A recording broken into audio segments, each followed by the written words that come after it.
Hi, friends. Welcome to another episode of Soaring Through Chaos. And the reason I've been doing these sessions is because we are still in the middle of a lot of chaos, and the crisis seems to be going in like a roller coaster. I believe we are still in the second wave of the pandemic, and there's not a lot of uncertainty around health, around survival, around disease. At the same time, there's a lot of uncertainty around careers, jobs, means of livelihood, and a lot of divisiveness wherever we go. So, in the midst of all this, there are people who give me a ray of hope. When I was visiting Centurion University in Bhubaneswar, Odisha, in India last year, I met some really amazing people at their incubator. And one of them is a young woman, Monali Parida, and she's been at the cutting edge of cancer research. Monali, tell me a little bit about your life journey.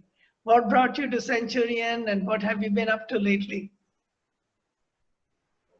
Okay, so belonging from a middle class Indian family, I'm always expected to score good marks in order to get to a good college. But of course, my 11th and 12th was full of roller coasters, and I didn't match up to my parents' expectations. So I just wanted to study biotechnology since class 9th. But then my dad was like, it's an unconventional path you're choosing for being in India because the scopes of biotechnology in India is quite challenging. I wouldn't say it's zero, but it's quite challenging to get in a good position among all of this competition and the present scenario. So what I decided is no, I have to take this up. So my parents weren't like agreeing me to get me admitted into some biotech university. So I just decided no, I'm gonna take this opportunity since this was the nearest college to the place I live in, and it was also offering me a scholarship. So I thought that okay, let's take it up. And then I realized that I'm going to be the first graduating batch of biotechnology from Centurion University. So I just decided, okay, fine, let's take this up. And when I went through the journey, of course, there were my shares of struggles and all of the hardships. But then I just made up my mind that no, this is not the kind of life I want for myself. And then I thought that, okay, let me involve myself into some extra co-curricular activities where I can maybe polish my abilities and my knowledge. So then in my third year of BTech, like of course from the first year I had some amazing teachers, but the third year of my engineering life was a turning moment in my life. So I met some of my amazing teachers who motivated me and pushed me to my extremes. So then I realized that I deserve the potential and I should totally give myself a push to try different things. So that is when I published my first paper, and I also registered for one of the patents. I filed a patent, an Indian patent, and then this process continued. And by this time, I have already written 3 papers. So one which has been published, and the rest of the two are accepted for publication, but I'm not sure about them because of the COVID situation. So now, of course, being the 2020 batch, though we have graduated, we have graduated officially, but we know the crisis in the market. So there are a lot of challenges when it comes to employment or moving cities because not we do not have enough opportunities in Odisha for biotechnology, especially for bachelors. So until and unless you have a master's degree or a PhD, it becomes a bit of difficult to stick to your stream, and that also in a good field when it's in biotechnology. So I was planning to go for my higher studies in the US, and I was preparing, but then this lockdown thing happened, and then I thought that okay, to cope up with the situations, I would take up a job. And then I was lucky enough because I got a job in a company in Hyderabad, which let me work on COVID-19 kits, as well as for they are working for the kits of like for testing COVID-19, like for COVID, and also for some cancer and several other things. So I was really fortunate to get an opportunity to work with them since May. But now I'm just waiting for the lockdown to be at ease so that I can join and work properly with them in Hyderabad. But then I realized that instead of sitting idle in the lockdown and just waiting for things to like normalize or ease down and feeling like demotivated, I just thought of engaging myself into several more activities which could be helpful for me in person, and also I can contribute matlab something to the people who are around me. So I started taking up these nutrition and Zumba courses. So where I could become a instructor for Zumba and for for fitness, so that I could emphasize the importance of fitness. Especially, we understand that during these times how important it is for us to like strengthen our immune system, and how important it is for the current generation to be fit. So I just thought that besides all of my knowledge, it's never enough to like study and learn, to learn new things. So I thought that, yeah, this is something new I want to try. And maybe with my ongoing career, this is something I should also learn, which is productive to me in person as well as the people around me. Yeah. So that's wonderful. Tell us a little bit about your the three papers and the work you did, and exactly what was it about, and how is it relevant to the industry at this time? Okay, so my first paper was the production of biodegradable plastic from non-biodegradable plastic. So while I was just sitting in my hostel room, suddenly this idea popped up. Like I was going through these a lot of media announcements where they say ban plastic and stuff like that. So then I realized that whatever plastic is already on earth, that is enough for like polluting and causing hazards to us. So then I thought that why not we just identify why plastic is harmful to us. And then I just realized that plastic has got a PET thing which is not degradable, and that makes it like very hazardous and non-degradable. So I just thought that how can we get rid of it and introduce a friendly or eco-friendly biodegradable plastic, and that is how I landed up in this project. And then my faculty motivated me to write a paper. And then I was like, okay, I was not so sure if I could pull it off, but then I thought, okay, let me give it a try. So then I gave it a try, and I went to Osmania University in Hyderabad for an international conference. So I was very lucky to get this opportunity because it was a very big boost to my confidence, because there I was among the youngest competitors. So the people who were competing in the conference were the HODs of some department, or they were faculties, or they were PhD students. And I, along with my friends, we were literally the youngest participants over there to go and publish for a paper, like to go and present a paper.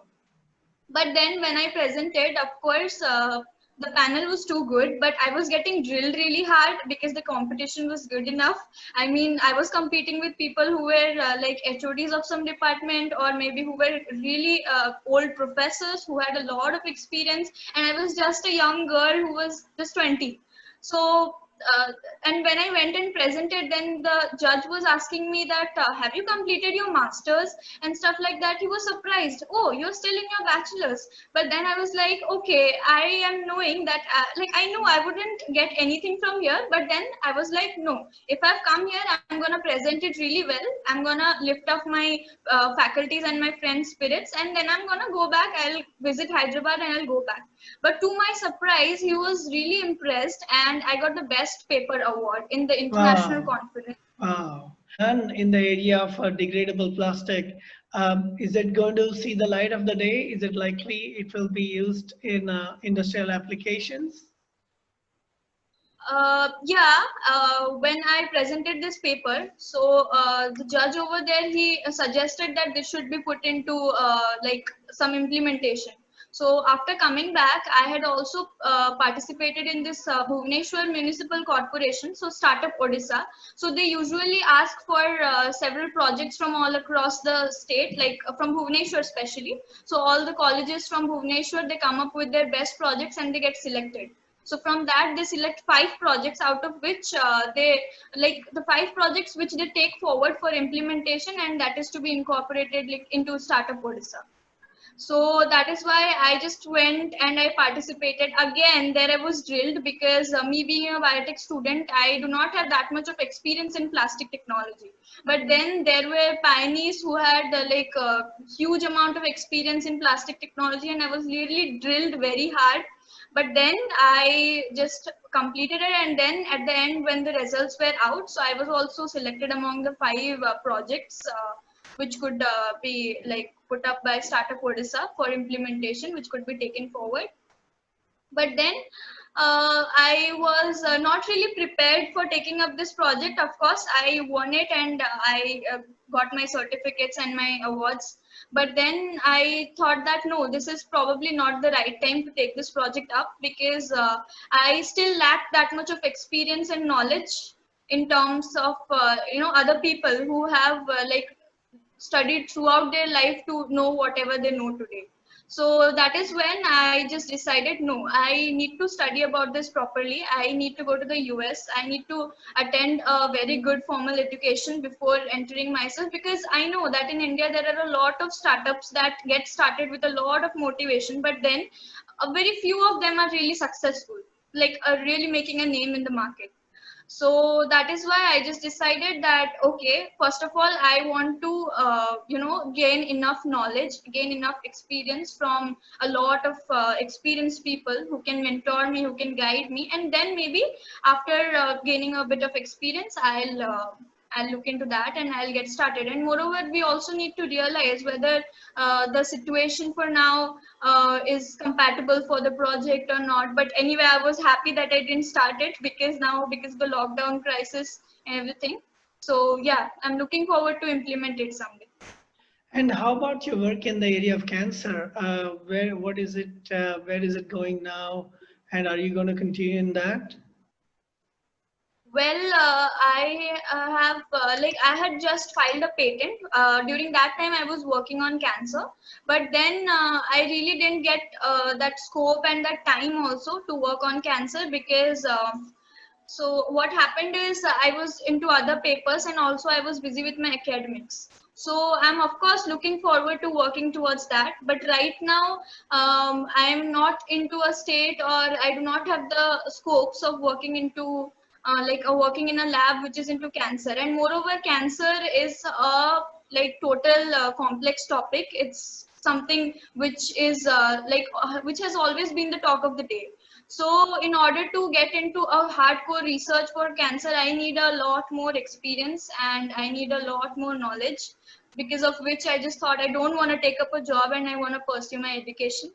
But yeah, so now that this situation has happened, I'm still pushing it for 1 or 2 years more. So I'm just thinking of pursuing a job, gaining some experience, and then I'll receive a formal education, and then maybe I can. So Monali, I'm not going to grill you here, but I'll still ask that question. So you've done some very interesting work in the area of degradable plastic. You've done some very interesting work, even a patent in the area of cancer, and you have begun working on COVID-19 kits, which is an immediate need for the day, need of the day. But it's stopped because of mobility issues, and learning Zumba, and you're learning about nutrition. So you got like 5 projects going on, which is fantastic. But how do you plan, or where do you see yourself going? I mean, these are complex decisions. All of us go through it, but you're going through it at a very young age. How do you see yourself taking it to the next stage? Any one of these projects? Well, if it was in my control, then I would have decided to take all of them parallelly, because I am literally a person, I don't know if I'm fortunate or unfortunate, I'm literally a person who wants to do a lot of things at a time. So this is something which my parents and my faculties complain, but I just literally think that if I can pull it off, till the point of time I have to literally decide to choose, I think I would love to continue all of them parallelly, because because I love all of them. I always love what I'm doing, and I don't do anything until and unless I don't love it, because I don't get the motivation. So yeah, and I don't think that it's never enough to enough knowledge. There is not something like absolute knowledge, or there is nothing like, enough knowledge. So it's never too late to study or to learn or to keep keep yourself updated or upgrade yourself. So that's the reason I think that, okay, whenever I'm getting a free time, or whenever there is something which is like not including my involvement in any of the tedious activities, then maybe I can always strive to learn something new. So until and unless I have to decide at some point of time, like I have to choose something. So I would like literally love to take everything parallelly, because I think I'm young enough and energetic enough to handle things at this point of time, so that later on maybe I can inspire some of the youngsters to carry. And this is the need of the situation, the need of the like hour actually, That's true. amidst all of the competition that is going on. That's true, And and you we never know until we go deep enough which one is likely to succeed. And if more than one are likely to succeed, then you can have multiple people working on it. It's not like you're going to work on these things alone. So yes, I mean, Yes. it is perfectly okay to do it. What's called a portfolio approach. You know, it's like they're doing three different vegetables and fruits. They're cooking at the same time, but you have to keep your head straight and your focus. You know, so that's great that you're working on all these interesting things. And I also remember last time we talked, you had an opportunity to go to Carnegie Mellon University, one of the top universities, and you got in, but you decided not to take that and stay on in India. Was there a particular reason? Uh, Actually, I don't like. I totally want to go into hardcore biotechnology, and I didn't find a suitable course. And I am willing to go into a different, like, I have a different dream university, so I'm willing to go there. So now that I've got the lockdown, this even motivated me more, that yeah, I can push myself more to get into my dream university. So I still have a lot of time to just not compromise and to get into my dream university. Of course, Carnegie Mellon University is a very reputed university, no doubt. There is a bit of changes in the plan, but yeah, I'm still on with my plans. Great, great. And, because of the pandemic, a lot of people are getting upset among teenagers and young adults, especially. It's very challenging because all their plans are getting disrupted, and that includes yours. But I don't see any kind of sadness in you. I don't see like, oh my God, this is not working, that is not working. You seem to be going forward. What motivates you? Because you can't join this Hyderabad company where you really want to join, but right now you have to wait.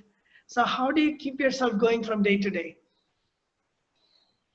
Uh, well, I was always a person who believed that we never know what's going to happen tomorrow. So I always keep myself motivated and updated like that, that I am prepared for anything that happens tomorrow, because we never know actually. So I'm a person who always believes in good backups. I always have plan B and C if my plan A doesn't work. And so that's why when the lockdown thing happened, I just thought that, of course, maybe I'm doing pretty well in my career or something. We never know what's going to happen. I might not be able to go to the US ever for pursuing my education. Let's consider that. It might happen.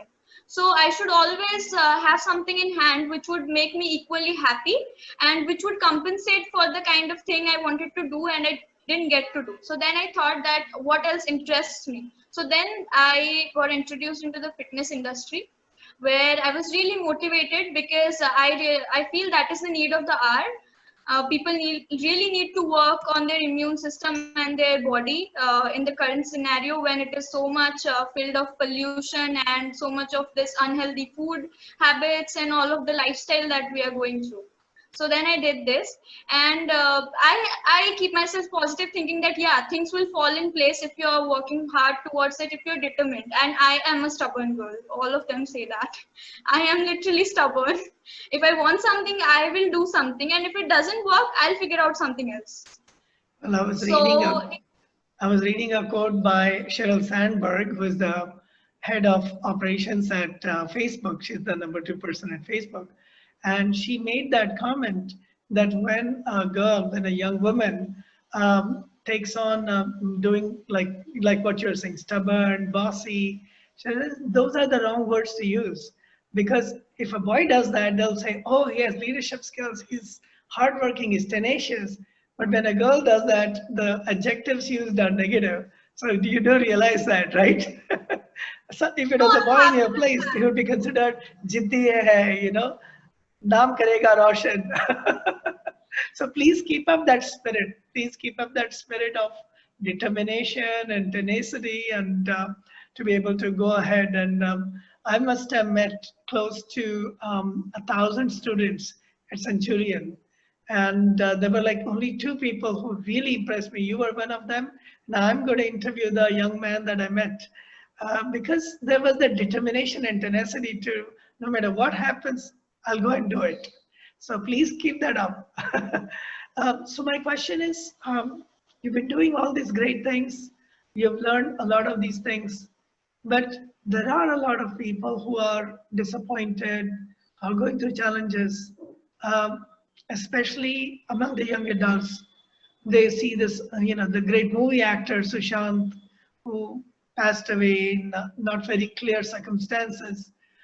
There's a lot of what I would call nirasha or disappointment.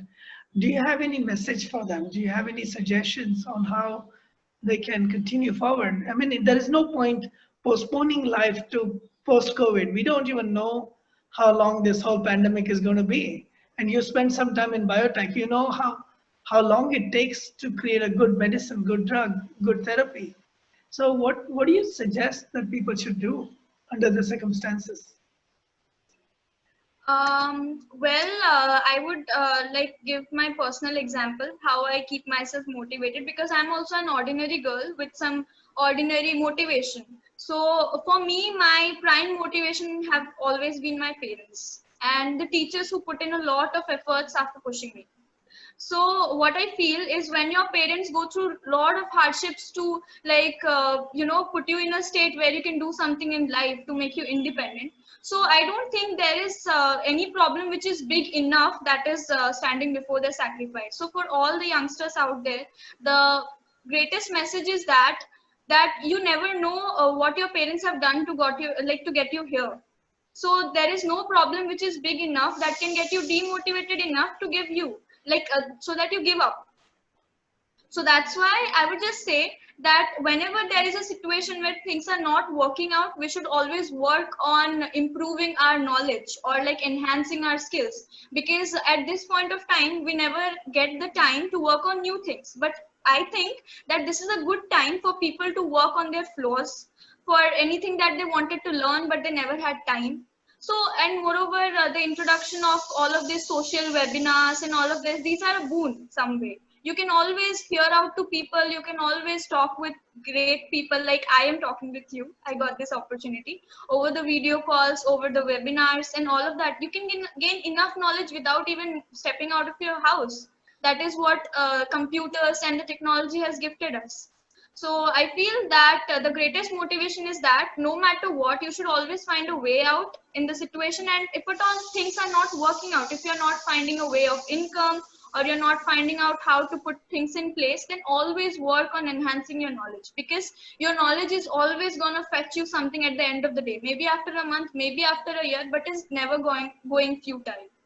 Because I would give my example when I was here and I was waiting for joining in Hyderabad. So I just felt futile. I also felt demotivated at the point of time. But then I thought, no, I am educated.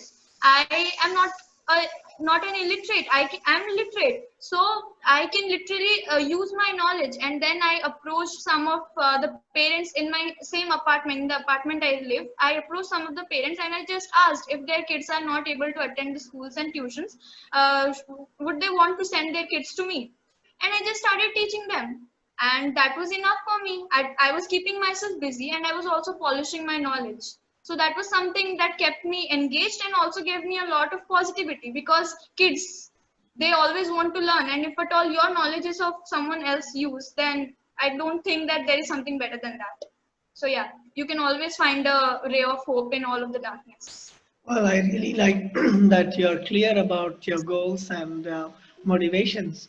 And to people out there, this idea that you should not approach certain people because they're up there, they've learned a lot, is not true.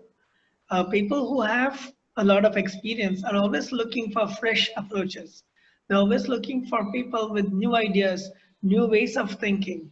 For example, you people who are in your 20s are much more tech savvy than we do because we don't have the interest in trying out a new TikTok or trying out new ways of doing things. We've done our fair share, but we can guide you in terms of what has worked in our time and what has not.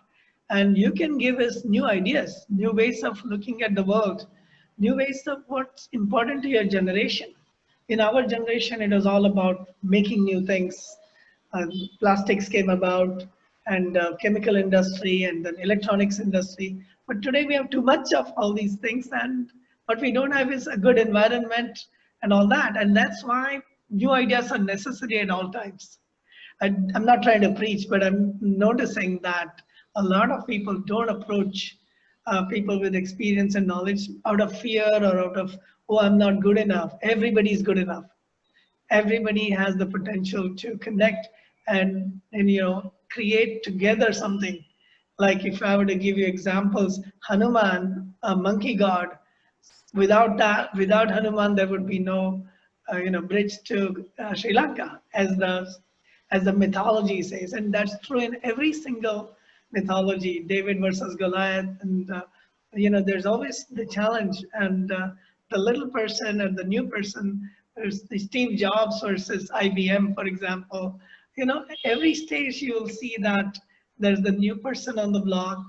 Even this medium that we are using, whether it's WhatsApp or Zoom or Facebook, were started by young people in many cases.